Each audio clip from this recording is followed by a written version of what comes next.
Bonsoir, nous continuons avec notre méditation sur pourquoi tant de chrétiens frustrés dans l'Église aujourd'hui.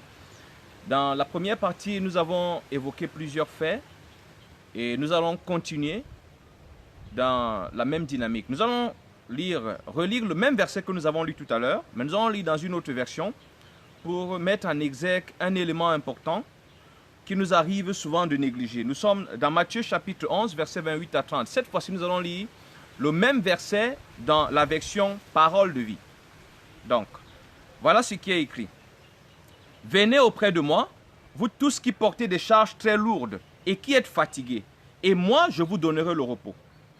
Je ne cherche pas à vous dominer. Prenez donc vous aussi la charge que je vous propose et devenez mes disciples. Ainsi, vous trouverez le repos pour vous-même. Oui, la charge que je mettrai sur vous est facile à porter. Ce que je vous donne à porter est léger. Il y a un point important ici, nous avons déjà vu fatigué, chargé, ainsi de suite. Il y a un point important ici. Je ne cherche pas à vous dominer. Il faut déjà que les croyants contemporains comprennent que Dieu n'est pas un tortionnaire.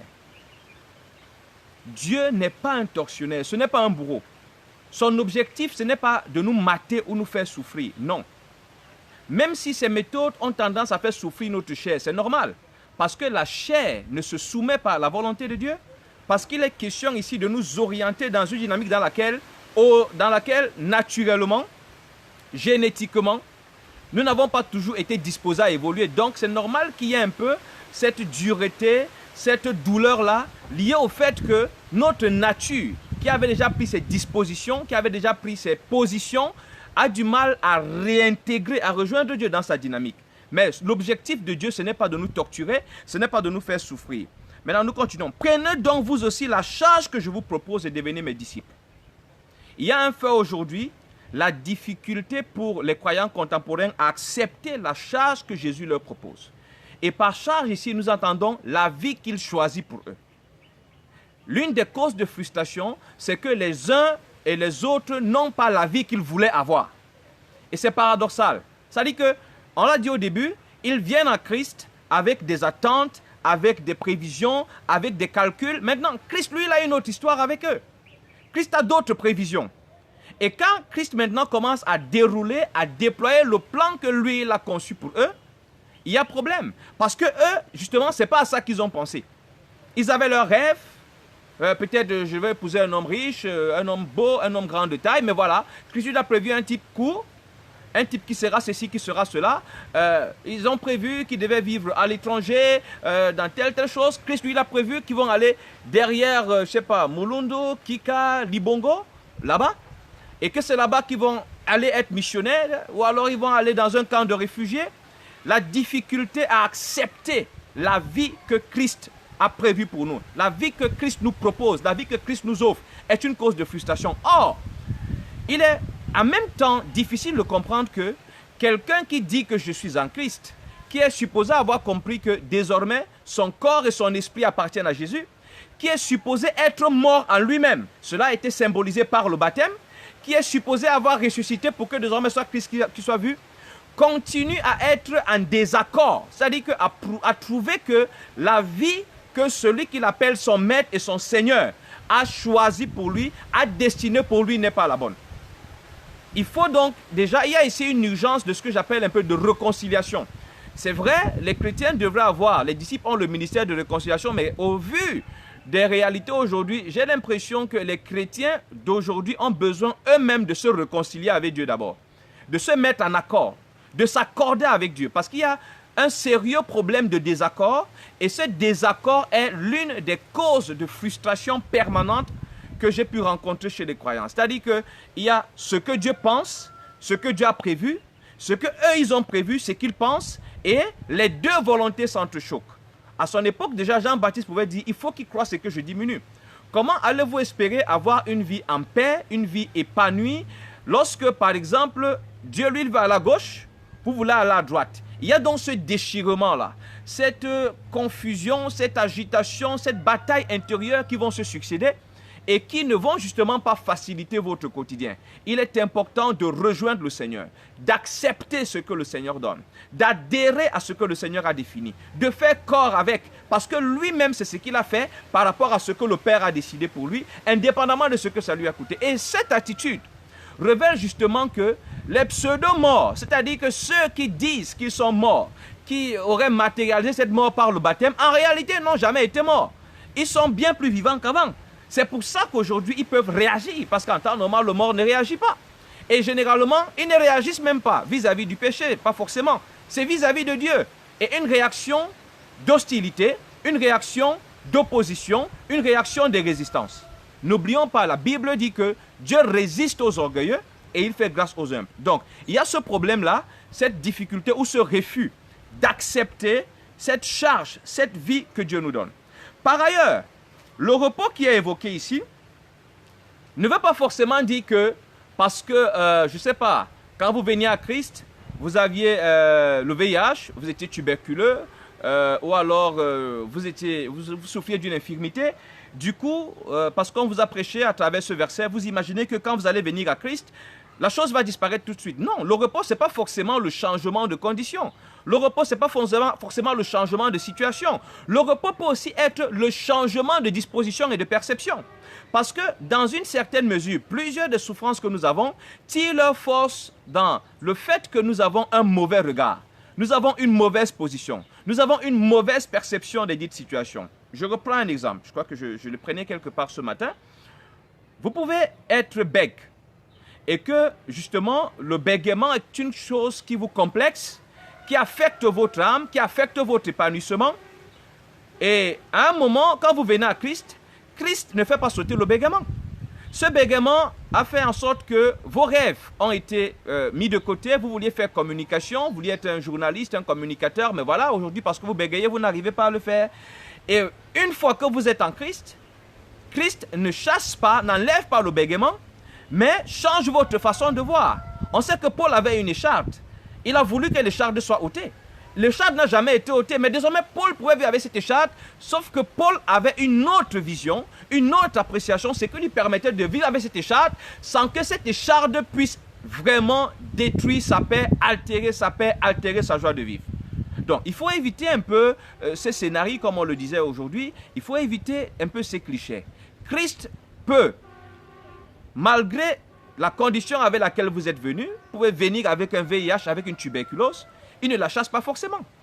Mais cette tuberculose vous inspirait la peur, vous inspirait un peu des angoisses par rapport à demain, mais voilà, dorénavant, cette angoisse a disparu. La tuberculose est là. Il peut même faire qu'elle n'évolue pas. C'est-à-dire que malgré la tuberculose, vous vivez 15 ans, vous vivez 20 ans. On constate toujours quand on fait des examens, vous toussez, mais vous êtes un tuberculeux libre. Un tuberculeux qui ne l'est pas dans sa tête, qui ne vit pas dans la prison psychologique, l'enfermement de ce qu'il est tuberculeux. Donc, voilà aussi une forme de repos. Or, même ce changement de mentalité s'opère dans la suite de ce que Jésus a dit. Devenez mes disciples, soyez mes disciples. Il a dit que mettez-vous à mon école. Je vais vous apprendre à vous regarder autrement. Je vais vous apprendre à regarder votre vie autrement. Je vais vous apprendre à apprécier les choses différemment. Je vais vous apprendre à voir comme je vois. Et lorsque justement nous ne coulons pas avec lui, ça va être difficile. Lorsque nous ne nous laissons pas mouler, façonner, transformer par sa parole, ça va être difficile. L'une des premières batailles, je l'ai toujours dit, lorsqu'on vient à Christ, c'est vraiment cette bataille du renoncement, du brisement, du transfert effectif du royaume des ténèbres d'où nous étions avant au royaume de lumière. La plus grande bataille se joue là. Parce que c'est ça qui implique la repentance, la conversion. C'est également ça qui va déclencher cette joie de vivre, cette transformation, cette manifestation de Christ qui témoigne que désormais une nouvelle dynamique est là. Et là, nous avons beaucoup à faire. Nous avons beaucoup à faire à ce niveau. Donc, il y a donc déjà ce fait-là que les uns et les autres n'acceptent pas. Moi, j'aurais voulu être un grand musicien, mais voilà, Jésus décide que je vais plutôt être un bon enseignant d'enfants. Jésus décide que je vais plutôt être un agriculteur. Jésus décide parce que ça peut arriver. Moi, mon rêve aurait été d'être pilote. Je vais faire les études qu'il faut, mais voilà, lui, il m'oriente. Les études que j'ai faites vont plutôt me servir comme moyen d'évangélisation, pour aller donner peut-être des cours de répétition, les cours de ceci, pour aller faire ceci. Il s'en sert comme il veut. Et si effectivement je lui ai donné ma vie, comme nous aimons à dire, si effectivement je suis désormais en lui, ça ne devait pas faire problème. La frustration, c'est aussi lorsque les gens ne sont pas satisfaits de leur vie. Pourquoi? Parce qu'ils avaient encore au fond de le dessin de la vie de leur rêve. Ils n'ont pas encore la vie de leur rêve. Et ils ne sont pas contents de la vie que leur maître, celui qu'ils appellent maître, leur a donnée. Et justement, c'est paradoxal. La deuxième chose que nous voulons aborder ce soir nous conduit dans 1 Corinthiens chapitre 6 et le verset 20. 1 Corinthiens chapitre 6, verset 20. Nous allons lire cette fois-ci dans la version du français courant, édition 97. Dieu vous a acquis. Il a payé le prix pour cela. Mettez donc votre corps lui-même au service de la gloire de Dieu. Mettez votre corps au service de la gloire de Dieu. On n'a pas dit mettez votre corps au service de la gloire de votre famille. On n'a pas dit mettez votre corps au service de la gloire de vos ambitions. Il est dit mettez votre corps au service de la gloire de Dieu. Il faut que votre vie, que votre corps, que vos aptitudes soient orientées à satisfaire Dieu et à manifester sa gloire. Qu'importe. Ça veut dire par exemple que ça ne doit pas forcément dire que Dieu ne vous conduira que dans les choses médiocres. Non. Dieu peut vous conduire dans les choses excellentes. Mais le principe est que ce que vous faites, ce que vous visez, doit être pour la gloire de Dieu. Ça doit être pour la gloire de Dieu, pas pour votre gloire, pas pour la gloire de votre famille, pas pour la gloire de vos ambitions. Il y a donc également cette cause de frustration qu'il nous faudrait revoir tout de suite. C'est que, essayez de demander, je me rappelle, je demandais à un chrétien récemment, tu pries, tu demandes que Dieu te bénisse, tu veux que Dieu te bénisse, pourquoi? Pourquoi est-ce que tu veux que Dieu te bénisse? Au fond, il y en a qui vont vous dire oui, parce qu'il faut qu'on voit sa gloire. Oui, d'accord. Mais Dieu peut vouloir que sa gloire soit vue dans le fait qu'à la suite d'un accident, tu perds une jambe. Moi, je vais prendre ce scénario que les uns et les autres n'aiment pas forcément voir. C'est-à-dire que, je prends un exemple, voilà, vous avez un cancer.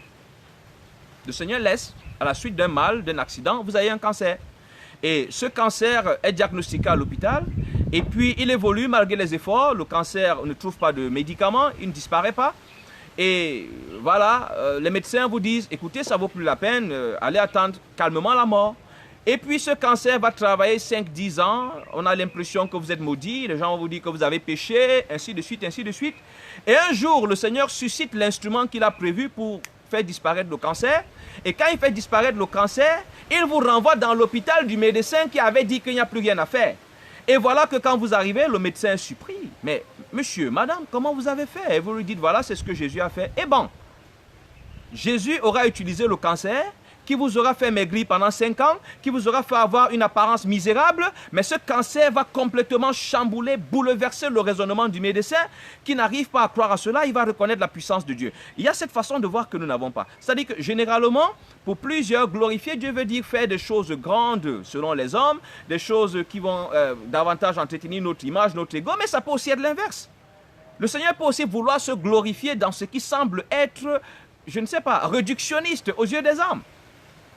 Donc, il faudrait que le corps que vous avez, l'intelligence que vous avez, la beauté que vous avez, le physique de rêve que vous avez, soit employé dans la perspective de la manifestation de la gloire de Dieu. Si ce n'est pas le cas, il y a un problème. Or, c'est à cela que nous avons été appelés. Dieu a payé le prix. Dieu vous a acquis. Il a payé le prix pour cela. Pour que dorénavant, vous fassiez ce qu'il veut. Chacun d'entre nous,